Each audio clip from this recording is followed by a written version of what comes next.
too cautious there. Oh, puff of smoke from Allenser Jr. right there. Can't do too much of that.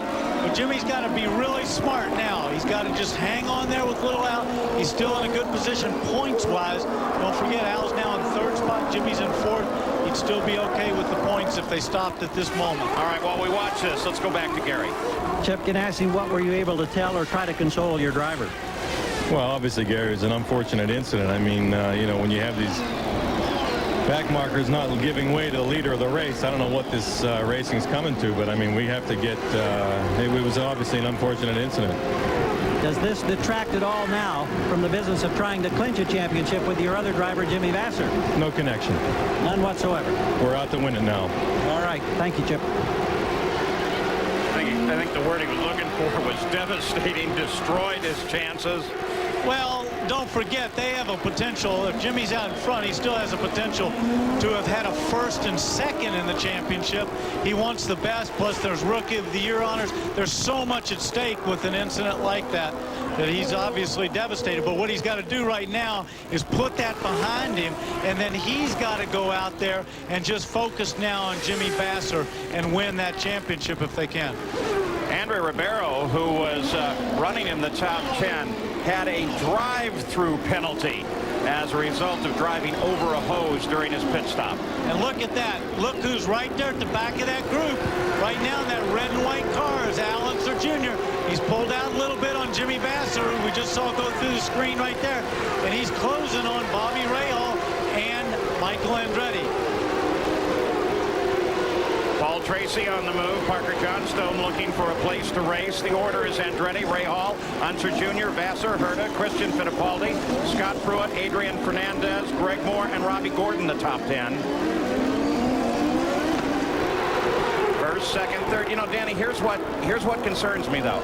If Zanardi was so fast on this course, and the teammate, Jimmy Vasser, has a theoretically identical car set up acceptably to his liking, then why did little Al get so far ahead once he got around him? Because that's a pretty good interval now. Well, it could have been the tires. It could have been Jimmy thinking, like, hey, I'm not going to worry about this. He's got me back there. Look at that. He's not that far in front of me. Get my car back up. Sometimes drivers don't get the tire temperature up on those yellow laps as much as the other guy does, and he jumps off, and it takes him a lap or two to get his temperature back up. Don't forget, Allenser Jr. has got to win this thing to really have a shot at that championship. If Jimmy's sitting right there, he's being smart. He's thinking, hey, he's right there in front of me. He's only going to get 2 more points than I do right now. That's not enough for him. Well, in the fight for the championship right now, Vasser does not have a position that would give him the championship as he leads here today. If you did the points in running, then Vasser is actually only 19 ahead of Unser and 21 ahead of Michael Andretti. So Michael's position at the front is drawing him further into that fight, and it's tightening the whole thing up. I agree with you there, but if he can come away with a 3rd or a 4th place, and those guys are only 3rd and 1st, they don't gain as many points, obviously, as if one of them was to win it and he doesn't finish the race. He's got to be smart. He's got to finish this race, and in the position he's in right now, I'd take it, because then it puts the pressure on them for Laguna Seca that they have to win the race just to win the championship. But it does put the whole battle within a win of the race at Laguna Seca. Paul, I think we can talk about this until this race is over and come up with every scenario. But as we saw, all it takes is one quick little action by a situation that happened to Zanardi, and the whole thing goes out the window anyway.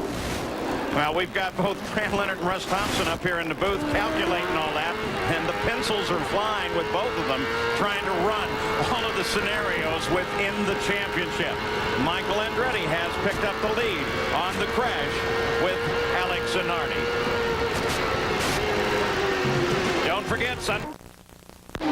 Nothing changes back at the Molson Indy, except the leaders once again have to deal with Hero. They do so. Michael gets by. Rahal gets by. But what of that Italian last seen as a very, very hot-tempered? Well, maybe he's calmed down a little, has he, Gary? He's changed clothes. He's come out. Alex Zanardi, have you ever been as angry in your racing career? And tell us why and what happened. No, I've never been that angry because we work hard. We deserve that race. We had a lot of bad luck on Friday. And here I am talking to you. What happened now? Was there an earlier incident where you almost made contact? Was it the same car in a lapping process? No, I didn't have any close contact with anybody because I was trying just to be careful. I knew my car was performing so well that I could pull away again. I lost more than 2 seconds just in one lap behind PJ, and then almost other 2 seconds the following lap. I tried to pass him a couple of times, didn't work. Then that particular lap, I knew he was not going to let me go, so I brake even earlier. And it just stopped in the middle of the circuit, and even God wouldn't have had able to avoid the accident. You're both rookie drivers in this series. Will you go talk to him when this race is over? Wouldn't make any difference. I think it's not up to me to take a position or to do any kind of action. I'm a driver. I'll do my job as best as I can. I hope to be back in Laguna and do a good job there. Thank you, Alex. You're welcome. Well, his definition of close and mine are apparently a little bit different, too. I thought he was close about 7 times before he got there. Did you see that maneuver with Robbie Gordon and Magnussen in the group? Yeah, and Magnussen, or was that Christian? It was so tight. No, it's Jan Magnussen. Look at that, locked in, get its turn, stop, and look who benefits from it all. Paul Tracy slips right underneath him in that red and white car. Magnussen started 19th, is now 11th. Golly, that was Hero's car in the middle of that again, too. Well, I don't know what Hero's problem is today, but he's definitely got a problem with the car because he's being lapped at a pretty rapid rate. Every about 4 or 5 laps, they seem to be on him again, and I don't think there's some... Well, what's the matter with Greg Moore? Oh, and you know, this is critical because he was in that championship battle for the Rookie of the Year honors with Alex Zanardi, and if we get these big puffs of smoke, yeah, he's got a big problem there. Officials will display the black flag, advising him to come in. Again, a crowd down at the hairpin. Greg Moore will have to come in. Grew up in the suburbs here of Vancouver. Growing up for the 21-year-old was not so long ago. Ribeiro, Johnstone. Oh, he stopped there. Now, did he get him? No, he didn't get him. No, but look at, but then what did he stop for? And then Parker stops. Well, maybe they were just being polite to one another.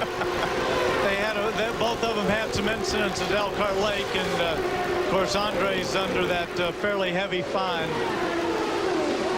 Adrian Fernandez with Moore behind him, but has Moore cleaned up now? No, he's not at all. Which means that he has gone past the black flag once.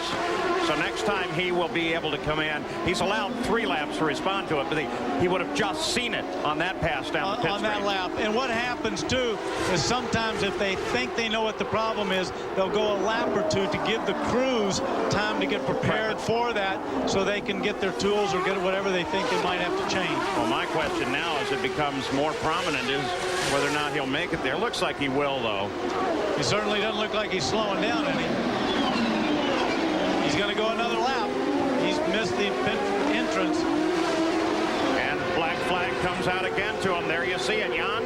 Well, the reason is because there's a little bit of confusion here in the Players Foresight team, and that is that at first they called him in to acknowledge the black flag, but then I was standing right next to the crew and they said, don't come in, stay out, stay out. That's because the data acquisition people were trying to get the final read on the car before they brought him in. They saw nothing wrong on their screen, but now IndyCar is going to force them to bring Greg Moore here onto pit road. Well, let's see now. I'll take what the computer tells me as opposed to a plume of smoke at the back of the car.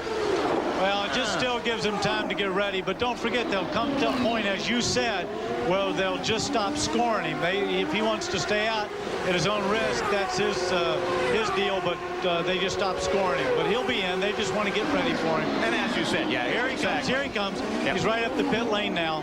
And as you suggested, it gives them more time to be prepped, and they're looking at the telemetry to see if they can find out what the issue is there. Because if they can change something, they want to spend the least amount of time as possible. Here he is, Jan. Well, the first thing they're going to do is just do a standard pit stop. You can see they're putting fuel in the car. Now they're shutting him down. Yeah, that's right, Paul. The IndyCar officials have said, no way. We're not letting you back out. So now Greg Moore will shut down the power plant, and they'll have to look to see what the trouble is here at the back of the car. I saw that towel come over the back. Does that mean they're throwing in the towel? We're all reaching today. Well, Greg Moore, local favorite here, his home track, falls out of the run. Michael Andretti continues to lead, and the top of the order does not change. Magnussen sits down at the hairpin backwards. He was racing with Robbie Gordon, battling for 10th.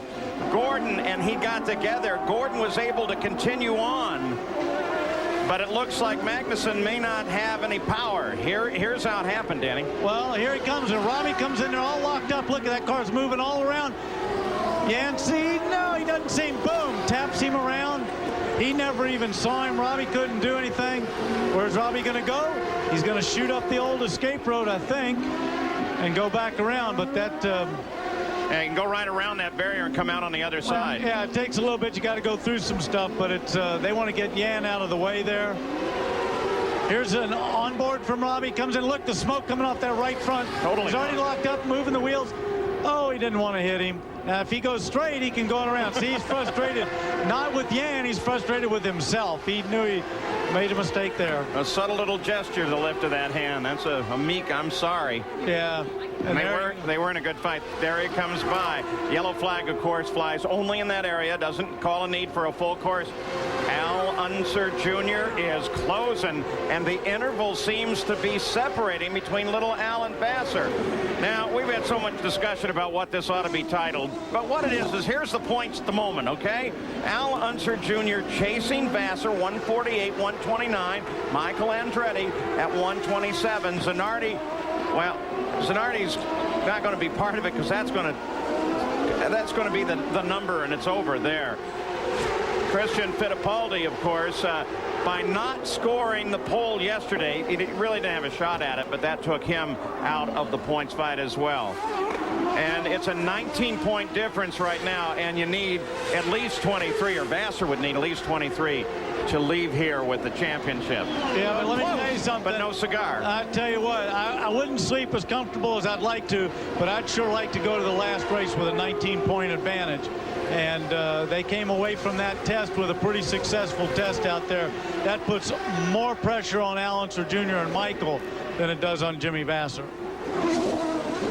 Jourdain just ahead of Michael. Al continues to close. Whether Jourdain to run off the course? Must have. Our CBC is looking for him. Yeah, Jourdain ran off. You got just a very quick glimpse of him there. But look at this. This is the battle for first, second, and third. And look who's right there. That's Jimmy Vassar in fourth. He's in the catbird seat a little bit. He can sit there and watch him, wants him to battle a little bit. And I think he probably wouldn't mind seeing him getting into a very heated battle so he could close up on that gap a little bit. Or better yet, just use